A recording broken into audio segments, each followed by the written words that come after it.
Hello everyone, this is Saurabh. और आज के इस वीडियो में हम लोग स्टार्ट कर रहे हैं ट्रिग्नोमेट्री, जो कि हमारा एनसीईआरटी का चैप्टर नंबर 8 है।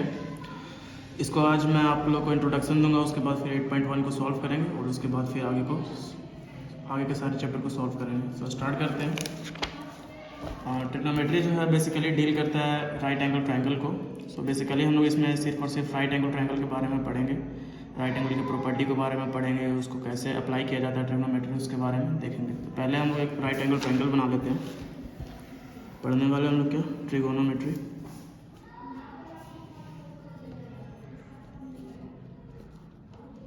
इसमें बेसिकली डील क्या करता है, right angle triangle.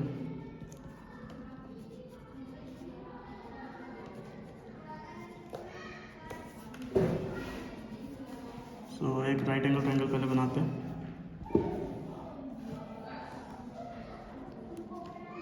Right angle triangle सबको पता होगा, इसका पहले नेमिंग कर लेते हैं। राइट एंगल ट्रायंगल उसको बोलते हैं जिसमें एक साइड जो होता है वो 90 डिग्री होता है, यानी परपेंडिकुलर होता है। ये तो पता होगा। ट्रिग्नोमेट्री के बारे में आप लोगों ने पता है मुझे कि कभी पहले पढ़ा नहीं होगा, क्योंकि सिलेबस में जो है 10th में पहली बार इंट्रोड्यूस हुआ है। सो इसको मैं पहले बेसिक से समझाता हूँ। आपको पता होगा कि ट्रिग्नोमेट्री जो है कि मैं बताया कि राइट एंगल से डील करता है। तो इसमें एक जो एंगल होता है वो 90 डिग्री होता है, और फिर यहाँ भी कुछ एंगल होगा, और फिर कुछ यहाँ भी एंगल होगा, ये तो पता होगा। ट्रायंगल के तीनों जो एंगल होता है उसका सम कितना होता है, 180 डिग्री होता है। सो एक इसमें कंफर्म होता है कि कोई ना कोई जो है ट्रिग्नोमेट्री में कोई जो एंगल होगा एक, वो 90 डिग्री होगा। सो जो एंगल होता है उसको डिनोट करने के लिए हम लोग यूज़ करते हैं थीटा का। ये जो है एक नया टर्म यूज़ होगा, इसको क्या बोलते हैं, थीटा। तो यहाँ पे अगर हम लोग थीटा लेते हैं तो थीटा का जो जस्ट सामने वाला होता है, थीटा को जैसे मैंने यहाँ लगाया थीटा को, ये एंगल को डिनोट करने के लिए ACB को। तो यहाँ पे जो मैं थीटा लगाया तो इसके जस्ट सामने कौन है, ये थीटा के जो सामने होगा वो क्या होगा, परपेंडिकुलर।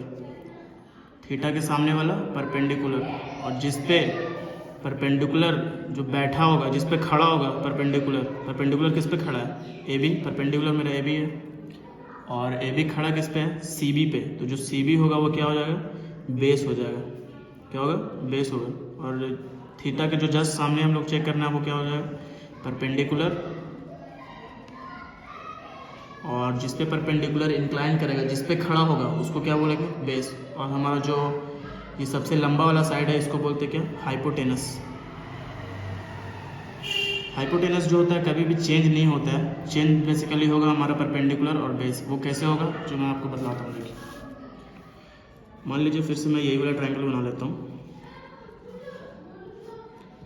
ये था मेरा ABC। अभी मैंने थीटा यहाँ पे लिया था, अभी मैं लेता हूँ A के पास थीटा। ये हमारा 90 डिग्री, तो 90 डिग्री आएगा परपेंडिकुलर, क्योंकि ये CB जो है AB एक दूसरे के परपेंडिकुलर। अगर मैं थीटा यहाँ पे लेता हूँ तो इसके जस्ट सामने कौन होगा, सामने के लिए कहाँ से देखेंगे, यहाँ से देखना है हमको। यहाँ से देखेंगे तो जस्ट इसके सामने कौन आएगा, ये CB क्या हो जाएगा, परपेंडिकुलर। क्यों, क्योंकि मैंने अभी कुछ देर पहले ही बताया था कि थीटा का जो जस्ट सामने होता है, थीटा के सामने जो खड़ा होगा क्या होगा, परपेंडिकुलर। और परपेंडिकुलर जिस पे खड़ा होगा उसको बोलेंगे बेस। तो परपेंडिकुलर किस पे खड़ा है, इस पे AB पे। AB हमारा क्या हो जाएगा यहाँ पे, बेस। और सबसे लंबा वाला साइड हाइपोटेनस। अब यहाँ पे देख सकते हैं कि हाइपोटेनस यहाँ पे कोई आता है AC, जस्ट यहाँ पे भी AC। मैंने भी बताया कि AC जो होता है वो, हाइपोटेनस जो होता है वो कभी चेंज नहीं होता ट्रायंगल में, बट परपेंडिकुलर जो होता है वो चेंज कर जाता है किसके, एंगल के अकॉर्डिंग। यहाँ पे एंगल C के पास था थीटा, तो यहाँ पे परपेंडिकुलर था मेरा AB, बट यहाँ पे अगर A के पास मैंने एंगल रखा थीटा तो परपेंडिकुलर बन गया CB, और यहाँ पे बेस हो गया AB, और यहाँ पे बेस था क्या, CB। सो आई होप समझ में आ रहा होगा। अब ट्रिग्नोमेट्रिक आइडेंटिटीज़ यहाँ पे कुछ इंट्रोड्यूस होगी, जैसे कि साइन थीटा। बस इसको लर्न कर लेना है, उसके बाद फिर काफ़ी ज़्यादा ईजी चैप्टर है, कुछ हार्ड है नहीं। साइन थीटा होगा, कॉस थीटा और टैन थीटा। उसके बाद फिर होता है कोसेक थीटा, उसके बाद होता है सेक थीटा, उसके बाद होता है फिर कॉट थीटा। साइन थीटा जो होता है और कोसेक थीटा एक दूसरे के अपोजिट होता है, और कोस थीटा और सेक थीटा एक दूसरे के अपोजिट, और टैन थीटा और कॉट थीटा एक दूसरे के अपोजिट। तीनों जो है साइन के साथ में फिर से देख लीजिए, साइन के साथ कोसेक को मैंने टिक किया है, कोस के साथ सेक को, और टैन के साथ कॉट को। अब साइन का फॉर्मूला लिखते हैं। साइन जो होता है वो होता है परपेंडिकुलर अपॉन हाइपोटेनस। मैं इसको शॉर्ट में लिखूंगा, परपेंडिकुलर बराबर, परपेंडिकुलर को मैं P लिख दूंगा, हाइपोटेनस को लिखूंगा H और बेस को लिख दूंगा B। तो साइन थीटा बराबर होता है perpendicular by hypotenuse, cos theta बराबर होता है बेस बाय हाइपोटेनस, जो कि B मैंने लिखा है बेस के लिए, H लिखा है हाइपोटेनस के लिए। टैन थीटा होता है परपेंडिकुलर बाय बेस, और जस्ट साइन थीटा क्या बोला था मैंने अपोजिट, कोसेक। तो साइन का क्या था, परपेंडिकुलर बाय हाइपोटेनस यानी P बाई H। तो इसका अपोजिट क्या हो जाएगा, H बाई P। इसका अपोजिट कौन है साइन थीटा का, कोसेक, तो H बाई P हो जाएगा। सेक थीटा किसका अपोजिट है, कोस थीटा का। कोस थीटा क्या है, B बाई H। तो इसका अपोजिट क्या हो जाएगा, H by B। And then tan theta का अपोजिट कौन है, कोट थीटा। टैन थीटा का फॉर्मूला क्या है, P बाई B। तो जस्ट इसका अपोजिट क्या हो जाएगा, B बाई P। इसको लर्न कर लेना है। लर्न करने का मैं आपको ट्रिक बतला देता हूँ। काफ़ी ज़्यादा नोमैनिक्स है, इंटरेस्टिंग सा नोमैनिक है। P बाई H है, B by H, P by B। इसको पढ़ते हैं पाकिस्तान भूखा प्यासा, और फिर ऊपर ही से ही हिंदुस्तान हरा भरा, या फिर ऐसे याद कर सकते हैं पंडित बद्री प्रसाद हरे हरे बोल। जैसा कि आपको याद करना है याद कर सकते हैं। मैं फिर से बोल देता हूँ, पाकिस्तान भूखा प्यासा और हिंदुस्तान हरा भरा। ऐसे करके फिर आप ऊपर के तीनों को आइडेंटिटीज़ को याद कर लीजिए। उसके बाद फिर जस्ट मैंने बताया कि उसका अपोजिट होता है, साइन का अपोजिट कोसेक, कोस का अपोजिट सेक, और टैन का अपोजिट कॉट। उसके बाद फिर अपने खुद कर लेना। ठीक है, आई होप आपको समझ में आ गया होगा। और एक इसमें होता है पाइथागोरस थ्योरम। पाइथागोरस थ्योरम क्या होता है मैं आपको बता देता हूँ। उसके बाद फिर हम 8.1 को सॉल्व करेंगे। जैसे कि एक राइट एंगल ट्रायंगल ले लिया मैंने, ABC, यहाँ पे राइट एंगल है, सॉरी।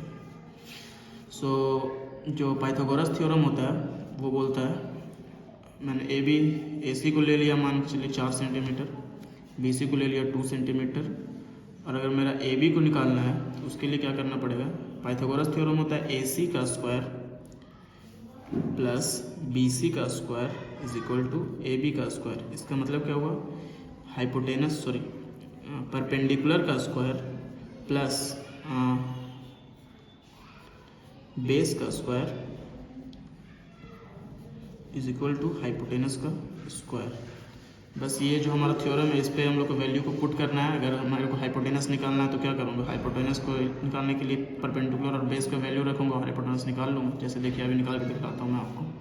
हाइपोटेनस निकालने के लिए मेरे को क्या चाहिए, परपेंडिकुलर और बेस। परपेंडिकुलर क्या है मेरा, चाहे तो आप परपेंडिकुलर यहाँ पे ये भी ले सकते हैं या ये भी ले सकते हैं, क्योंकि यहाँ पे एंगल को ऐसे स्पेसिफाई नहीं किया गया है। तो यहाँ परपेंडिकुलर मैं 4 को अगर लेके चलता हूँ तो 4 को अगर परपेंडिकुलर लेके चलता हूँ तो 4 का स्क्वायर प्लस बेस कितना है 2 का square is equal to hypotenuse का स्क्वायर।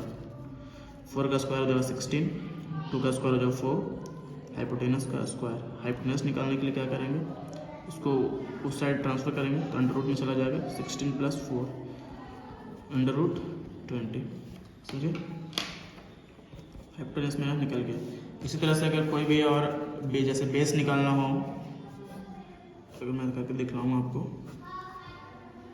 इसी ट्रायंगल को मैं ले लेता हूँ। मैंने हाइपोटेनस कितना निकाला, रूट 20, और अगर मान के चलिए मेरा परपेंडिकुलर 4 सेंटीमीटर, अगर बेस निकालना हो मेरे को BC, तो उसको कैसे निकालेंगे।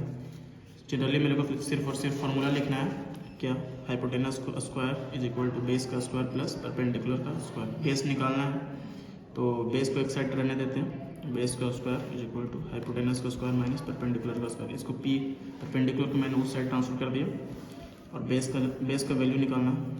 तो हाइपोटेनस का वैल्यू कितना था, रूट 20, जो अभी मैंने निकाला था, रूट 20 का स्क्वायर माइनस परपेंडिकुलर का स्क्वायर। परपेंडिकुलर कितना था 4, सो 4 का स्क्वायर, बेस का square is equal to root 20 का स्क्वायर क्या हो जाएगा 20, ये तो आता होगा आप लोग को, और 4 का स्क्वायर क्या हो जाएगा 16।